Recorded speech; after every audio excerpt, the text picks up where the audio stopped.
Haciendas y Conventos de México, documento testimonial del acervo cultural arquitectónico del México colonial.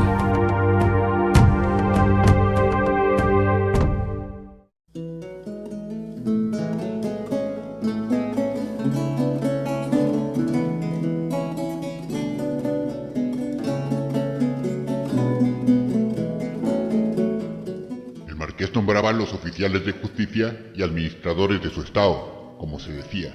Al igual que el rey, pretendía ejercer en sus dominios el derecho de patronazgo que le había concedido una bula papal, y comenzó a edificar un palacio en Cuernavaca, ciudad que pensaba convertir en su capital. Años más tarde, su hijo don Martín quiso poner en sus cartas un sello con las palabras Martinus Cortesus Primus Ujus Nominis, Martius Secundus, en señal de que en el corazón de la Nueva España comenzaba a erigirse un gran estado feudal, como lo había sido en Europa el Ducado de Borgoña. Los juristas reales, enviados por el rey para velar por sus intereses en el nuevo imperio, no tardaron en comprender el alcance de la concesión hecha por el rey en 1529, y comenzaron a tratar de limitar su alcance por todos los medios posibles. Esta fue la causa de la cólera del primer marqués, y con el tiempo ocasionaría la conjuración del segundo, que fue castigada con una severa represión y el secuestro de los bienes de su estado durante largos años. Entre las multitudes de órdenes, cédulas, provisiones y medidas emprendidas contra el marquesado, no tardó en precisarse que los españoles no podían ser tenidos por vasallos de Cortés, dado que eran vasallos del rey.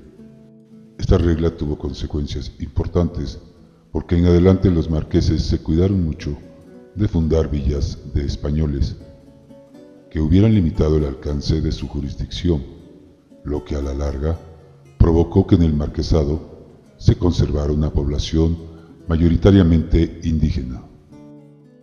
Desde 1531, los licenciados de la Real Audiencia habían renunciado a las pretensiones de Cortés, que consideraba los bosques y pastos de su estado como su dominio. A pesar del texto de la concesión real, la metrópoli no tardó en compartir la opinión de la audiencia, y en 1533 declaró que los montes, pastos y aguas debían ser el dominio común de todos los españoles, y en consecuencia el marqués no podía reservarse la exclusividad de su uso. Así comenzó una cuestión que provocaría acalorados debates entre los juristas de ambas partes. ¿De quién dependían los pastos y baldíos del Estado? ¿Del rey o del marqués? La gran cédula de 1529 hacía suponer que de este último, y el problema se volvió de interés más inmediato cuando la corona, renunciando a la comunidad total de los pastos en la Nueva España, permitió que sus virreyes los repartiesen entre particulares. De hecho, durante más de un siglo la cuestión no tuvo solución general ni definitiva, como lo demuestran la constitución de las propiedades rurales del marqués y la manera como fueron concedidas a los españoles las tierras baldías del marquesado. La toma de posesión y las atribuciones de todas esas tierras obedecieron a reglas diferentes según los lugares, las épocas y las personas, y esta diversidad fue significativa, pues el estado del marqués representaba una zona aparte, donde las haciendas se habían constituido en condiciones muy peculiares.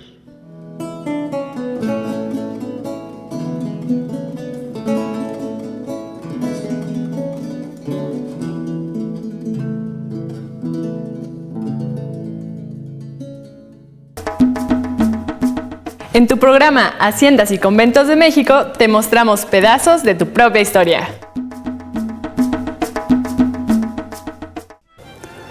Hoy vamos a presentarles algunas palabras del señor Guillermo Moreno, quien es anticuario y quien tuvo a bien amueblar el Palacio de San Agustín para convertirlo en un interesante hotel museo.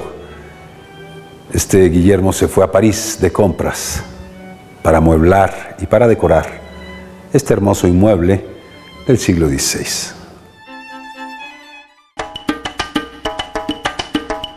El hermoso Palacio de San Agustín está dentro de la ciudad de San Luis Potosí, cuyo municipio colinda al norte con los municipios de Moctezuma y Villa de Arista, al este con Villa de Arista, Villa Hidalgo, Soledad de Graciano Sánchez, Cerro de San Pedro y Zaragoza. Al sur con Zaragoza, Villa de Reyes y Villa de Arriaga, y al oeste con los municipios Mezquitic de Carmona y Ahualulco.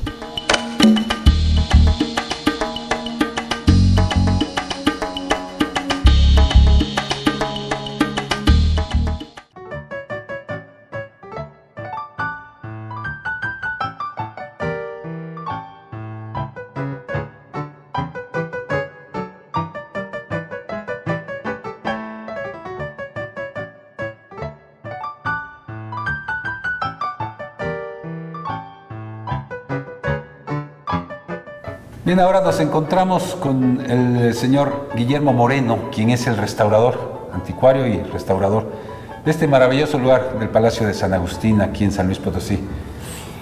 A ver, Guillermo, ahora sí, cuéntanos un poco cómo fue el inicio, cómo se va gestando, cómo lograste integrar todo esto de esta manera tan magistral realmente. Bueno, se hizo en tres etapas, fueron 3 idas a Europa, a Francia. Nunca sabe uno qué es lo que puede conseguir en cada viaje. Es ir recorriendo ciudad tras ciudad. Hacia el sur de Francia nos fuimos. Nuestra base era Montpellier. Y estar con los anticuarios, con las tiendas, con los lugares. Sí, las ferias de antigüedades que tienen una dinámica muy especial. Abren a las 8 en punto y a la 1 de la tarde ya están cargando todas sus cosas. ¿Sí? Mediodía. Entonces, eso hace que tú tengas que rápidamente recorrer el lugar y pues ir seleccionando lo que crees que te va a servir. Puede servir, sí. Entonces consigues piezas de varios lugares de Europa, no solamente de Francia, de Inglaterra, de Italia, de España, de Francia principalmente. Entonces es muy bonito porque nunca acaba uno de conocer. Muy bonito irse de compras a Europa, ¿no? Pues cómo no va a ser bonito. Bueno, yo les digo que alguien se tenía que sacrificar en Efectivamente. Pero Guillermo, cuéntanos cómo se inicia, o sea, ¿de dónde partes? ¿Cuál es tu directriz? ¿Cuál es tu dirección? O sea, porque es decir, voy de compras a Europa, ¿pero de qué?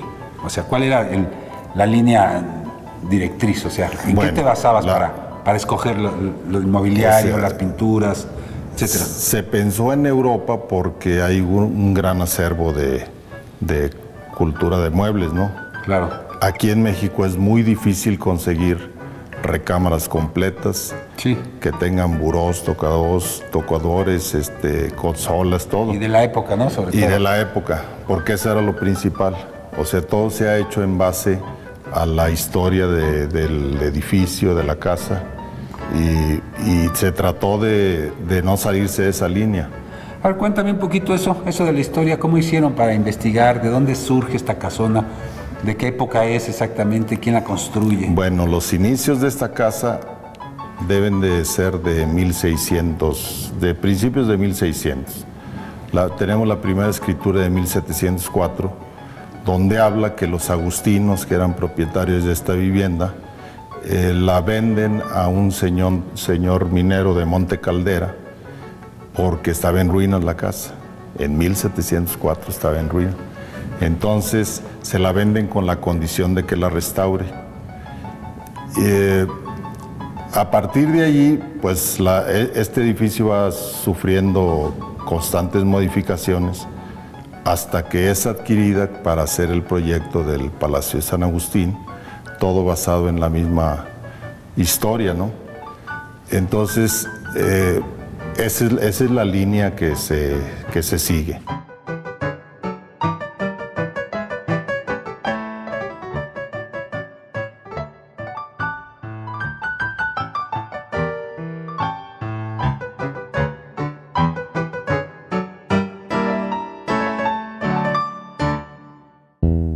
Desde San Luis Potosí, Haciendas y Conventos de México continúa su viaje a través de la hermosa República Mexicana.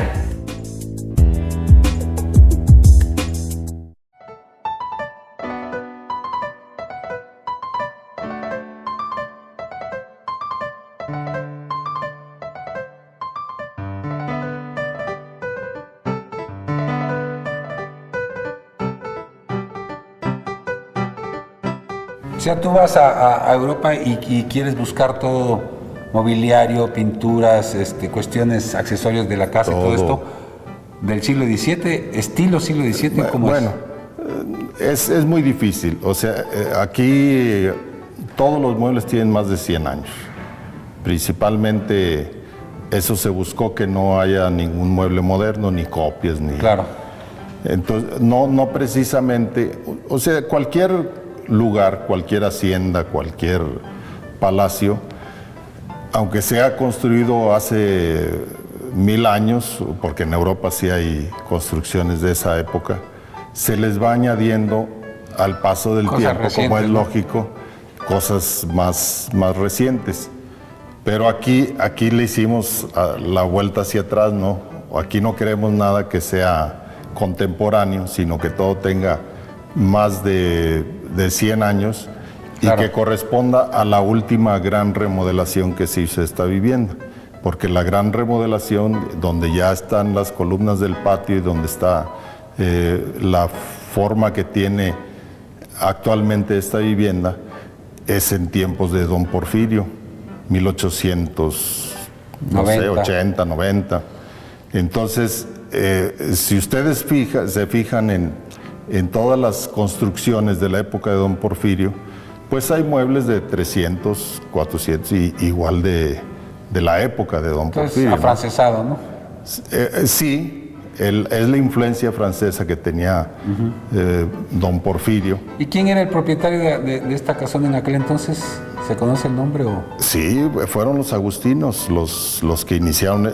Todo esto, este lugar era dividido entre franciscanos y agustinos. O sea, para cuando estaba Porfirio aquí, también... No, yo digo la remodelación. Ahorita no recuerdo quién era el propietario de esa época, pero... En ese entonces se remodeló la casa. En ese entonces se hizo el patio central, que ustedes ya vieron, y la forma que tiene actualmente. Claro que para un proyecto como hotel, pues hay que ir modificando habitaciones, áreas, dividiendo, pero con mucho cuidado para que no pierda la esencia de la arquitectura original. Claro. Ahora la práctica, perdón, cuéntame, Guillermo, ¿cómo hiciste? O sea, agarrabas, ok, mañana tengo mi vuelo a Francia, te vas allá, ¿cómo son los hechos? O sea, la cotidianidad, empiezas a pasear, que mañana hay una feria aquí, ok, voy para allá. Sí, se necesita el apoyo de alguien allá, que conozca la dinámica de allá de las ferias y que conozca francés, ¿no? Sí, que conozca todos los bazares sabidos y por haber de allá. Porque nunca sabes, francés, ¿no? Sí, hay veces que recorres 5 o 6 lugares y no encuentras nada. Claro. Nada. O cosas muy elevadas de precio que no encajan. Sí. O cosas que no son del estilo que tú estás buscando. Entonces, principalmente se hace, en base al proyecto,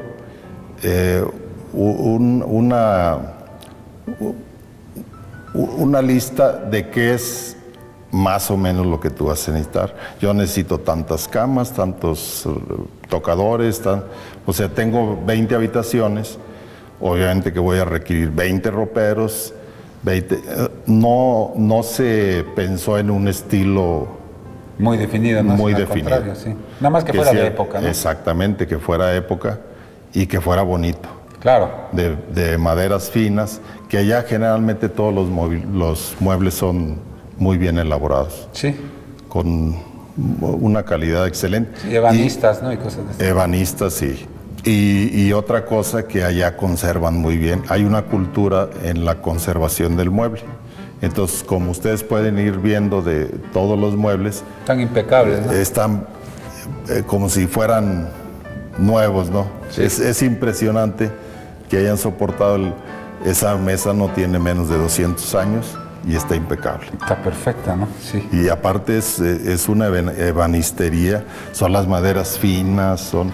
Los ensambles, todo eso, ¿no? Sí, las tallas. Sí. Es un trabajo extraordinario.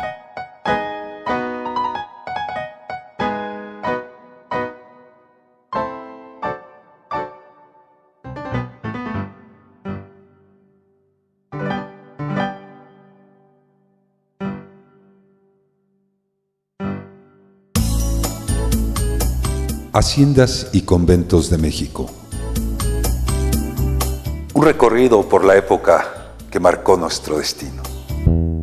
Desde San Luis Potosí, Haciendas y Conventos de México continúa su viaje a través de la hermosa República Mexicana.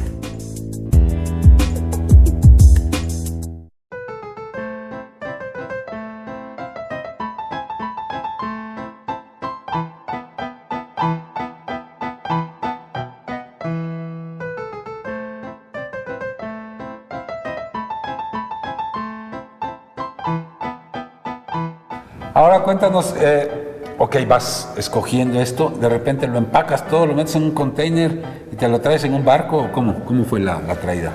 Sí, tienes que tener una bodega ya. Y allí vas haciendo tu centro de acopio hasta que reúnes lo suficiente para llenar un contenedor, desde luego. Y pues todos los trámites para que lleguen sin ningún problema los muebles. Hasta que... Hay que embalarlos, etcétera, etcétera, ¿no? Sí, es un trabajo muy laborioso y no de poco tiempo. Sí, claro. O sea...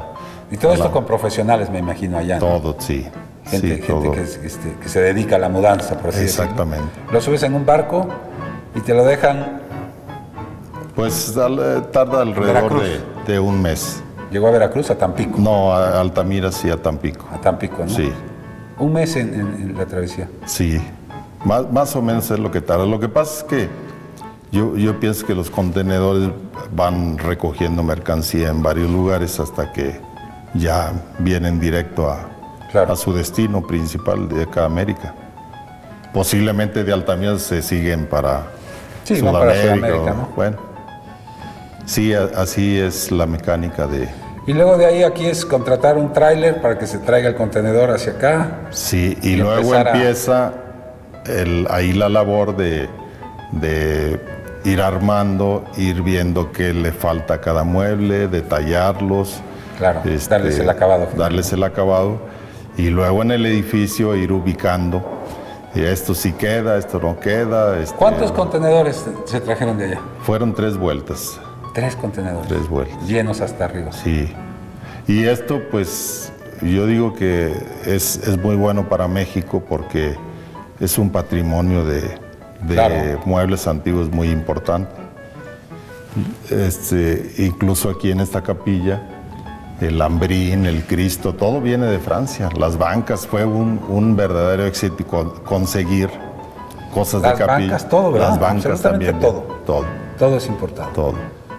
Ya no queremos hablar del presupuesto, ¿verdad? Porque eso ya... No, esa es otra cosa ya. Ya son palabras mayores. Pero se necesita alguien que quiera mucho su ciudad y que esté dispuesto a aportar, ¿no? Más que nada aportar. Claro. Eso es lo principal en este... ¿Cuál fue tu sentimiento una vez que viste todo esto terminado? Me imagino que la colocación, también interviniste en la colocación, donde va cada cosa. Sí. En todo. O sea, se podría decir que tú fuiste el artífice de esto.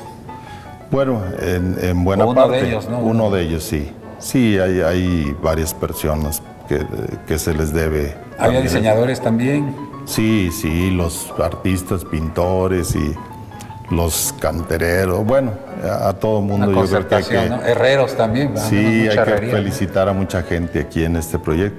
Pero es una muestra de que se puede restaurar mucho de lo que hemos perdido. ¿No? Bien hecho.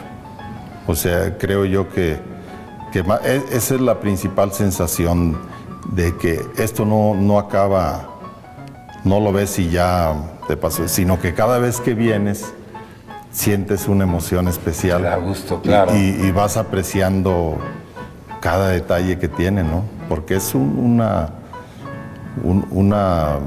buena parte de tiempo que le tienes que dedicar a esto. 5 años, ¿no? Nos conversaba 5 años que 5 alrededor, años 5 o 6 años. De estar trabajando ahora sí que día con día, ¿no? Sí.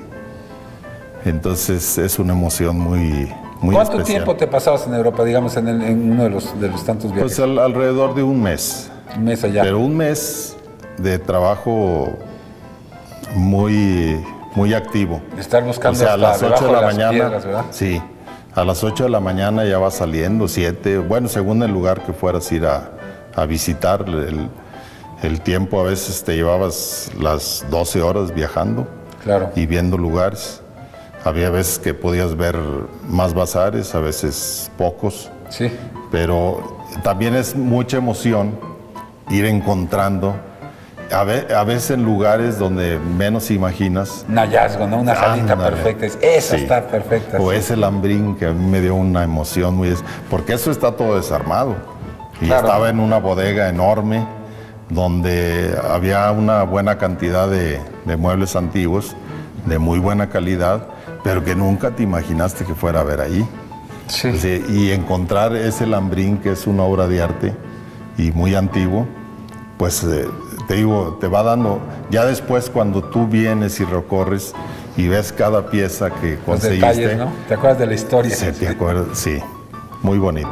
Claro, claro. Es una emoción muy especial. Bien, Guillermo, pues muy amable. ¿eh? Muchas agradezco. gracias por otorgarnos esta No, y entrevista. están aquí en su hotel. Gracias, muy amables. Desde el Palacio de San Agustín, Haciendas y Conventos de México.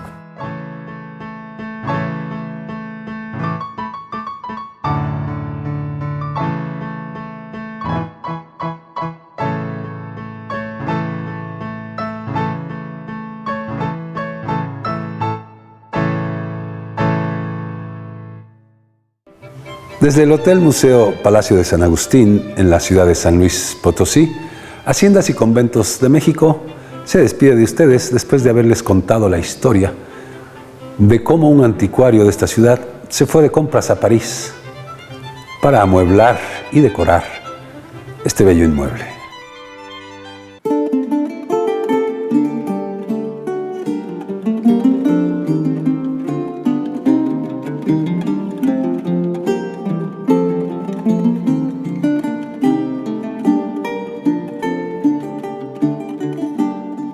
Forzados por las circunstancias, algunos de nosotros fuimos interesándonos poco a poco en las labores del campo, adquiriendo tierras y poniendo a trabajar en ellas a los indios que habíamos recibido bajo nuestra protección y tutela. Así pues, empezamos a desarrollar estas actividades de manera natural en los recién instituidos municipios, que en España habían surgido durante la Guerra de Reconquista y que se estaban introduciendo en la Nueva España.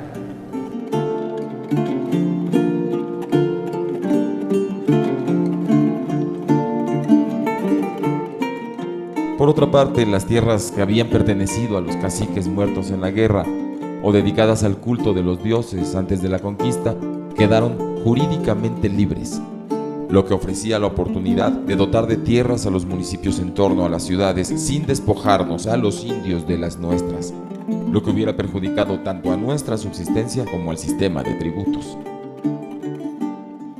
En 1532, el presidente de la Real Audiencia, Ramírez de Fuenleal, le escribía al rey que podía conceder, sin temor, extensiones moderadas a los españoles, puesto que en todos los pueblos había tierras que se cultivaban en beneficio de los ídolos o de Moctezuma. Durante este periodo era frecuente que se concedieran a los vecinos de México esas mismas tierras en caso de que no se presentara heredero.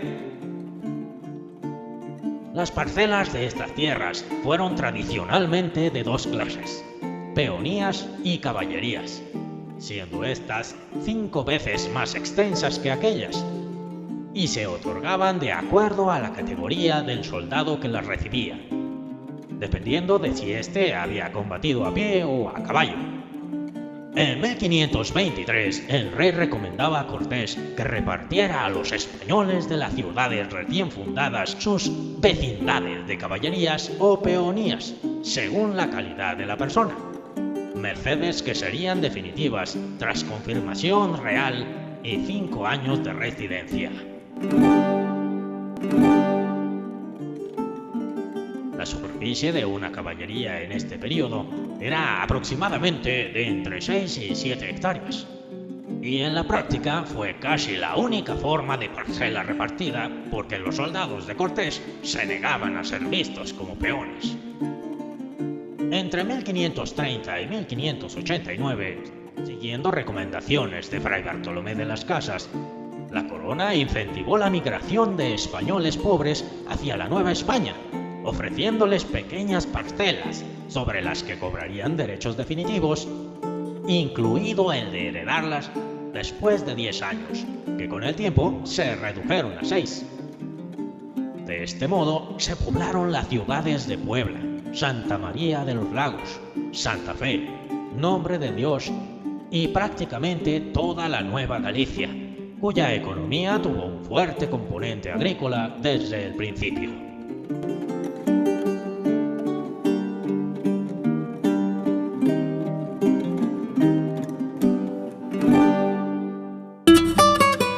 Haciendas y conventos de México.